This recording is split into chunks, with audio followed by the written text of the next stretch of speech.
বিষ্ণু ইসলাম বলেছেন, আকরাবু মা ইয়াকুনুল আবদু মির রাব্বিহি ওয়া হুয়া সাজিদ ফাআকসিরু ফীহি দুআ। বান্দা যখন সিজদায় চলে যায় তখন বান্দা আল্লাহর সবচাইতে কাছে চলে যায়। ফাআকসিরু ফীহি দুআ, তাই ওই সময়টাতে তোমরা বেশি বেশি দোয়া করো, আল্লাহর কাছে চাও, কারণ এটা একটা মাহেন্দ্রক্ষণ। কি বলেন? সিজদায় যখন চলে গেলাম, আল্লাহর সবচেয়ে কাছে চলে গেলাম। বিষ্ণু শিখালেন এই সুযোগটা কাজে লাগাও, তখন বেশি বেশি কি করো? দোয়া করো। দীর্ঘ সময় সেজদায় পড়ে থাকার জন্য বিষ্ণু ইসলাম আমাদেরকে উৎসাহিত করেছেন। দীর্ঘ সময় তিনি সেজদা দিতেন। বিষ্ণু ইসলামের সেজদাগুলোকে আমাদের সেজদার মতো ছিল ভাই? আম্মা জান আয়েশা রাদিয়াল্লাহু তাআলা আনহা বলেন, বিষ্ণু ইসলামের তাহাজ্জুদের নামাজের এক একটা সেজদা ছিল এরকম, কোরআনের 50টা আয়াত তেলাওয়াত করতে যত সময় লাগে, বিষ্ণু ইসলামের এক একটা সেজদা ঠিক ততটা লম্বা ছিল। এত দীর্ঘ সময় বিষ্ণু ইসলাম সেজদায় পড়ে থাকতেন। তো বিষ্ণু বলেছেন, তুমি যখন সেজদায় পড়ো আল্লাহর সবচেয়ে কাছে চলে যাও, সো ওই টাইমটাতে দোয়া করো। কি দোয়া করব? বিষ্ণু ইসলাম সেজদায় পড়ে তাসবিহ পড়তেন, সুবহানা রাব্বিয়াল আ'লা, সুবহানা রাব্বিয়াল আ'লা। এর অর্থটা খুব সুন্দর। এর অর্থটা আপনারা জানেন? সুবহানা রাব্বিয়াল আ'লা মানে আমি আমার রবের পবিত্রতা ঘোষণা করছি, যিনি হচ্ছেন আল আ'লা, সর্বোচ্চ, সবচেয়ে বড়, তার চেয়ে বড় কেউ হতে পারে না। আরবিতে আল আ'লা শব্দের অর্থ হচ্ছে সবচেয়ে উঁচু, সবচেয়ে বড়, সর্বোচ্চ, এটাকে বলে আ'লা। আর আরবিতে সবচেয়ে খাটো, সবচেয়ে নিচু, সবচেয়ে নিম্নে, এটার আরবি হচ্ছে আল আসফাল। এটাকে কি বলে? আল আসফাল। আল্লাহ তাআলা কোরআনে বলেছেন, ইন্নাল মুনাফিকিনা ফিদ দারকিল আসফালি মিনান নার। মুনাফিকেরা জাহান্নামের একেবারে নিচে থাকবে, নিচে। তাহলে সবচেয়ে নিচু অবস্থানকে বলে আসফাল, আর সবচেয়ে উঁচু অবস্থানকে বলে আ'লা। আওয়াজ করে বলুন, সবচেয়ে উঁচু অবস্থানকে বলে? আমরা ওইটাই বলি আল্লাহকে, সুবহানা রাব্বিয়াল আ'লা। আমি আমার রবের পবিত্রতা ঘোষণা করছি, যিনি আ'লা, সর্বোচ্চ। আচ্ছা, একটু খেয়াল করে বলেন তো, তিনি যখন আ'লা তখন আমাদের অবস্থাটা কি? সেজদা মানে হচ্ছে আমার কপাল, আমার নাক, মানুষ তার দেহের সবচাইতে দামি অঙ্গ মাটিতে ঘষতে শুরু করে ওই টাইমে, ঠিক কিনা? মানে আমার ইগো, আমার অহংকার, আমার দাম্ভিকতা সবকিছু ঝেড়ে ফেলে দিয়ে আমি আমার সর্বোচ্চ সাবমিসিভনেস, লয়ালটি, আনুগত্য, হাম্বলনেস, বিনয় আল্লাহর কাছে দেখাচ্ছি। সেজদায় আমরা যত ছোট হই, এর চেয়ে ছোট আর হওয়া যায় না। সেজদায় আমরা যতটা বিনয়ী হই, একটা মানুষ এর চেয়ে বিনয়ী আর হতে পারে না। এই তো নামাজ শুরু করলাম, আল্লাহু আকবার, এরপর রুকুতে জাস্ট বো ডাউন আর হেড, মাথা একটু ঝুঁকালাম, আর সেজদায় একেবারে মাথাটারে কি করলাম? মাটিতে মিলিয়ে দিলাম। তার মানে আমি চলে গেলাম আসফালে।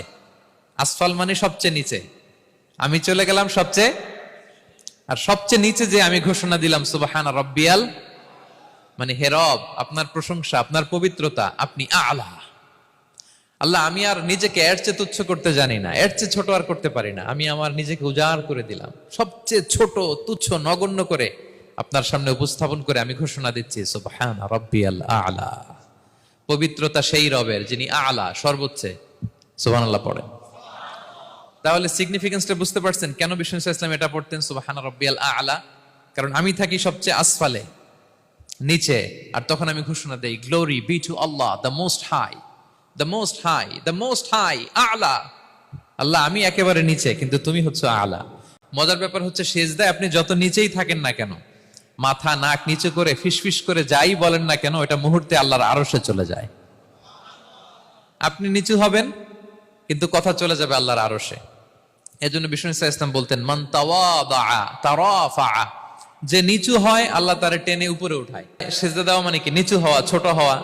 তো বিষ্ণু ইসলাম বলেছেন, বেশি বেশি সেজদা দাও, তাহলে আপনার মর্যাদা, সম্মান বাড়াই দিবে কে? সম্মানিত ভাইয়েরা, আমরা শুধু সেজদায় যে সুবহানা রাব্বিয়াল আ'লা এটাই পড়ি, 3 বার শুধু এটাই পড়ি, কিন্তু বিষ্ণু ইসলাম সেজদায় যে আরো অনেক দোয়া পড়তেন, সেগুলো কি পড়েন আপনারা? বিষ্ণু ইসলাম সুবহানা রাব্বিয়াল আ'লা এর পাশাপাশি তিনি সিজদায় যেয়ে পড়তেন, সুবহানাকা আল্লাহুম্মা রাব্বানা ওয়া বিহামদিকা আল্লাহুম্মা গফিরলি। এটা জানিই না আমরা অনেকে।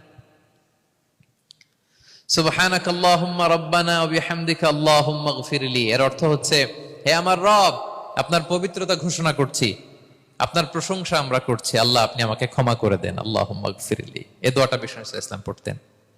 এছাড়াও বিষ্ণু পড়তেন, সুবহুন কুদ্দুসুন রব্বুল মালাইকাতি ওয়ার রূহ, সকল ফেরেশতাদের অধিপতি রব, সবচেয়ে বড় ফেরেশতা, যার 600 পাখা, জিব্রাইলের রব, সেই রবের প্রশংসা আমি করছি। তিনি সুব্বুহ, তিনি কুদ্দুস, তিনি মহাপবিত্র, the most pure, the most high. এভাবে বিষ্ণু ইসলাম আল্লাহর প্রশংসা করতেন। তিনি আরো পড়তেন, আল্লাহুম্মা গফিরলি যুনুবি কুল্লাহ দিক্কাহু ওয়া জুল্লাহ আউওয়ালাহু ওয়া আখিরাহ আলানিয়াতাহু ওয়া সিররাহ। আল্লাহ, আপনি আমার গুনাহ মাফ করেন, ছোট গুনাহ, বড় গুনাহ, প্রকাশ্য গুনাহ, গোপন গুনাহ, ইচ্ছায় করেছে যে গুনাহ, অনিচ্ছায় করেছে যে গুনাহ, আল্লাহ সব গুনাহ আপনি মাফ করে দেন। সিজদায় লুটিয়ে পড়ে বিষ্ণু ইসলাম এই দোয়াগুলো পড়তেন। তো এখন থেকে সেজদায় এই দোয়াগুলো, লম্বা চূড়া দোয়া আপনারা করবেন তো? বান্দা যখন সেজদায় লুটিয়ে পড়ে আল্লাহর সবচেয়ে কাছে চলে যায়, এবং তোমরা বেশি বেশি দোয়া করো। আল্লাহ রাসূল সাল্লাল্লাহু আলাইহি ওয়াসাল্লামের একজন সাহাবী, সহিহ মুসলিমে এসেছে, সাহাবীর নাম হচ্ছে রাবিআ। কি নাম? ওনার নাম হচ্ছে রাবিআ ইবনু কাব আল আসলামি রাদিয়াল্লাহু তাআলা আনহু।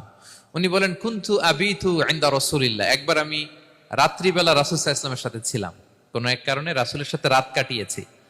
তো রাসূল সাল্লাল্লাহু আলাইহি ওয়াসাল্লাম যেহেতু তাহাজ্জুদের সালাত পড়েন, তো তিনি বলেন, আমি মাঝরাতে উঠে একটা গামলা দিয়ে, পাত্র দিয়ে অজুর পানি নিয়ে আসছি বিশ্বনবীর জন্য, এনে দিলাম।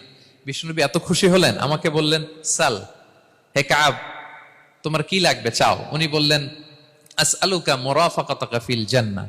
উনি বললেন, ইয়া রাসূলুল্লাহ, আপনি যদি কিছু চাইতেই বলেন, তাহলে আমি জান্নাতে আপনার সাথে থাকতে চাই। দেখেন কিভাবে ওনারা সুযোগ কাজে লাগাতেন। অজুর পানি নিয়ে আসছে, বিষ্ণুবী খুশি হয়ে গেলেন, বলেন, তুমি কি চাও? বলে, আসআলুকা মুরাফাকাতাকা ফিল জান্নাহ। বড়টাই চাইছে, ছোটখাটো জিনিস চাই নাই। যে নবী, হে, আমি জান্নাতে আপনার সাথী হতে চাই। বিষ্ণু বললেন, আওয়া গায়রা যালিক, আর কিছু চাও, অন্য কিছু লাগবে? বলতেছে, না, উরিদু যাক, শুধু এইটাই চাই। তখন বিষ্ণু সাল্লাল্লাহু আলাইহি ওয়াসাল্লাম বললেন, আইন্নি আলা নাফসিকা বিকাসরাতি সুজুদ। এই মর্তবা যদি তুমি চাও, তাহলে বেশি বেশি সেজদায় লুটিয়ে থাকো। আলাইকা বিকাসরাতি সুজুদ, বেশি বেশি সেজদা দিও।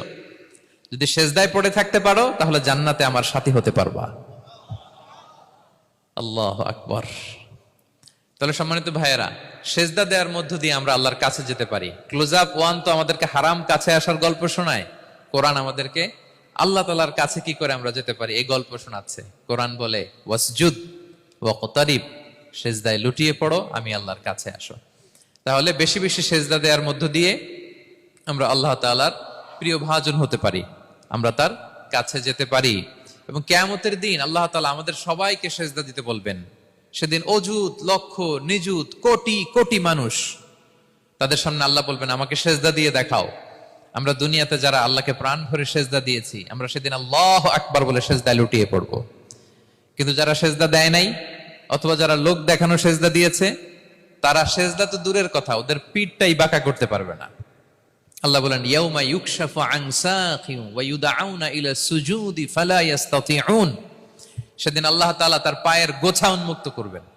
অনেকে বলে, হুজুর, আল্লাহরও পা আছে? আছে, আল্লাহ তাআলারও পা আছে, কিন্তু এই পাটা কেমন এটা আমরা জানি না, আমাদের পায়ের মতন না। লাইসা কামিসলিহি শাই, কোনো কিছু তার মতো নয়। তো তিনি কার মতো? উত্তর হচ্ছে, তিনি তার মতো। সুবহানাল্লাহ পড়বেন না? লাইসা কামিসলিহি শাই, তার মতো কিছু নাই। তো তিনি কার মতো? তিনি তার মতো। ওয়ালাম ইয়াকুল্লাহু কুফুয়ান আহাদ, তার মতো, তার সমকক্ষ কোনো কিছু নাই, তিনি তার মতো। সেদিন আল্লাহ তাআলা তার পবিত্র পায়ের গোছা, পায়ের নলা উন্মুক্ত করবেন এবং আদেশ করবেন, সেজদা দাও। আমরা সবাই আল্লাহু আকবার বলে সেজদায় লুটিয়ে পড়ব।